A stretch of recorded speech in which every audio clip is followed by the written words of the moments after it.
ketika perjalanan pada waktu itu kurang lebih 7 jam, saya menyelesaikan buku ini cukup ringkas, tapi argumen yang ada di dalamnya clear gitu ya. Uh, jadi argumen pertama yang disampaikan oleh McDonald itu adalah saat ini kita ada dalam fase yang sangat berbeda dengan kondisi global kurang lebih 30 tahun terakhir gitu ya. Khususnya setelah berakhirnya perang dingin antara US dengan Uni Soviet pada waktu itu. Jadi ketika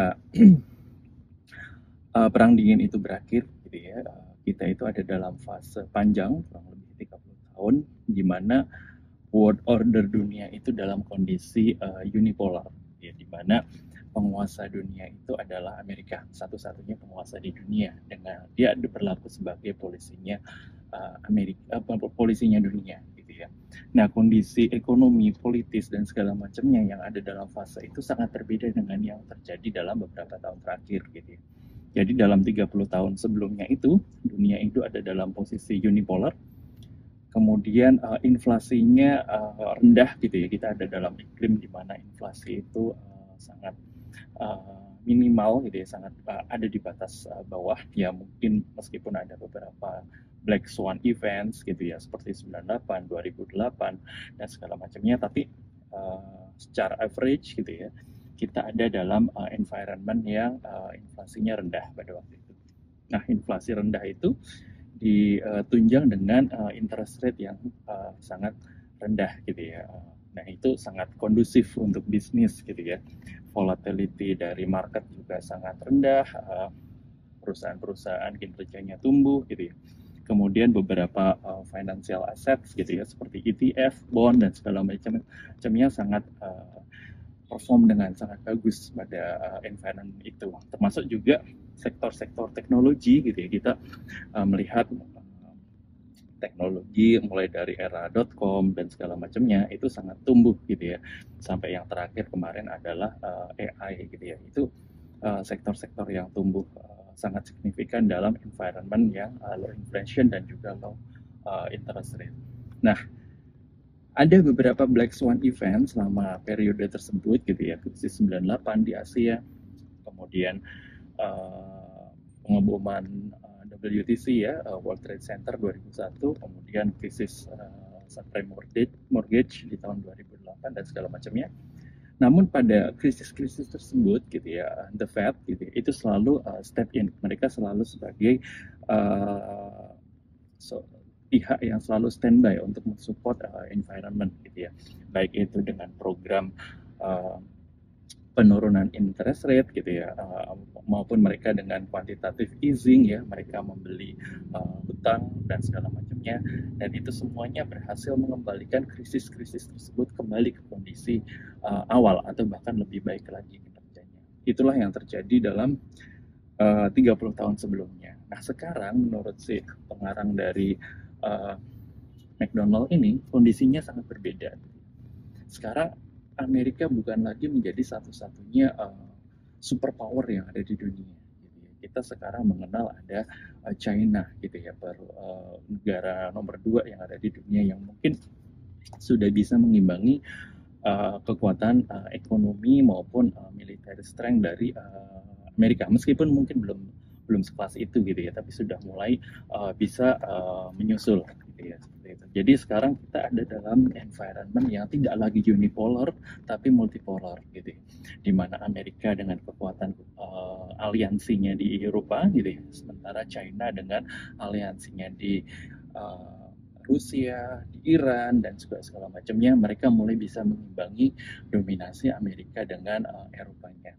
Nah, dengan kondisi seperti itu gitu ya, saat ini kita melihat adanya inflasi yang sangat tinggi. Environment-nya ada inflasi yang sangat tinggi, di mana 2 tahun lalu ya, itu inflasinya sangat tinggi sekali, 7, 8, bahkan 9% gitu ya. Hingga saat ini mungkin sudah turun, tapi belum menyentuh target yang ditetapkan oleh The Fed di kisaran 2%. Saat ini sepertinya terakhir kita masih ada di kisaran 3,3%-an gitu ya, inflasi dari US.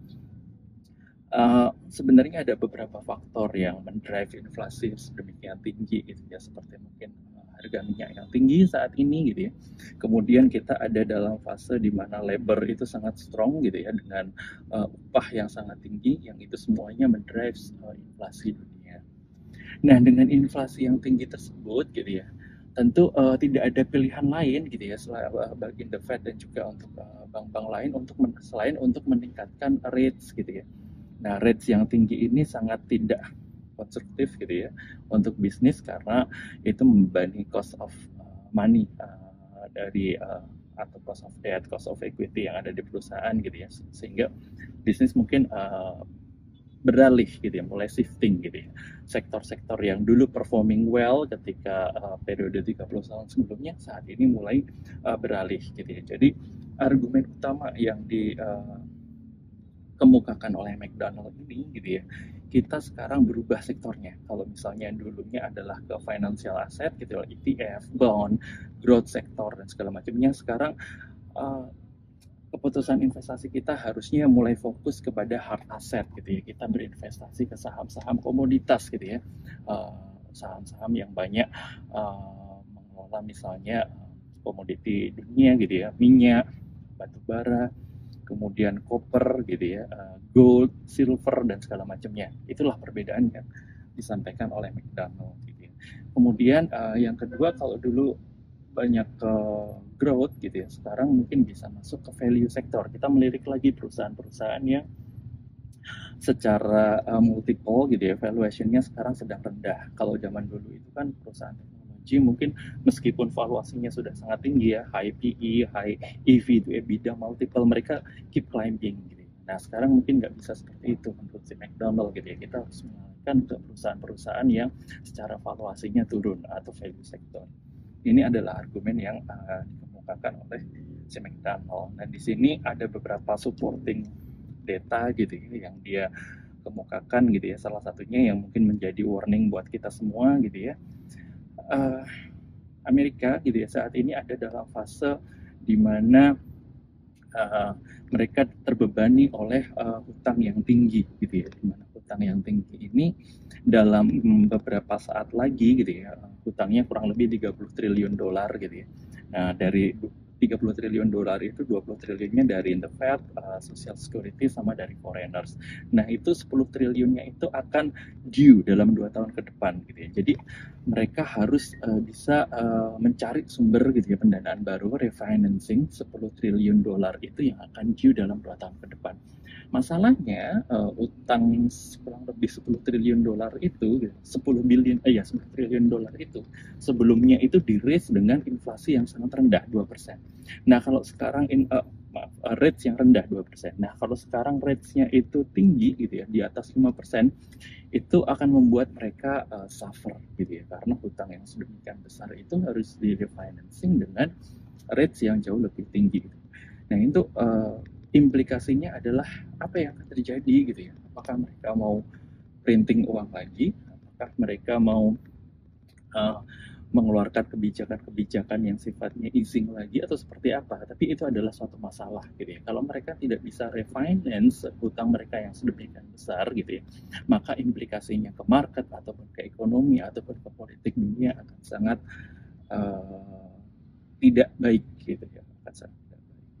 Nah, kembali lagi tadi terkait dengan growth sector, jadi Donald ini beranggapan bahwa hard asset gitu ya, komoditi, silver, oil, gold dan segala macamnya sekarang menjadi primadona. Kenapa gitu ya? Karena ya seperti kita tahu gitu ya, bisnis saat ini banyak yang sedang shifting gitu ya, dari yang berbasis fosil menjadi yang berbasis lebih ramah lingkungan seperti emisi karbon dan segala macamnya ini dikurangi dan segala macamnya. Permasalahannya yang dikemukakan oleh Donald ini, aspirasi untuk kita menjadi net zero gitu di tahun 2040, 2050, 2060 itu nggak selaras dengan perkembangan infrastruktur bersih yang saat ini ada gitu.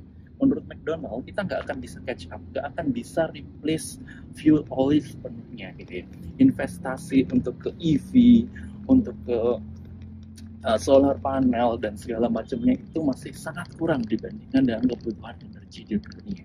Nah, menurut si McDonald itu there will be a huge gap gitu ya antara demand dari energi dengan pasokan dari energi bersih itu, yang menurut si McDonald itu gapnya dari mana? Ya mau nggak mau gitu ya, nanti pasti akan dari fuel oil, the fossil oil lagi gitu ya. Nah itulah yang sekarang menjadi permasalahan karena investasi di fossil fuel gitu ya, saat ini sangat dibatasi karena investasi di fossil fuel itu terbatas, maka harga oil akan meningkat. Makanya dengan seperti itu kita akan dapat mengambil keuntungan dengan investasi di perusahaan-perusahaan yang ada di bergerak di bidang oil and gas gitu, energi. Itu yang pertama. Nah yang kedua gold gitu ya.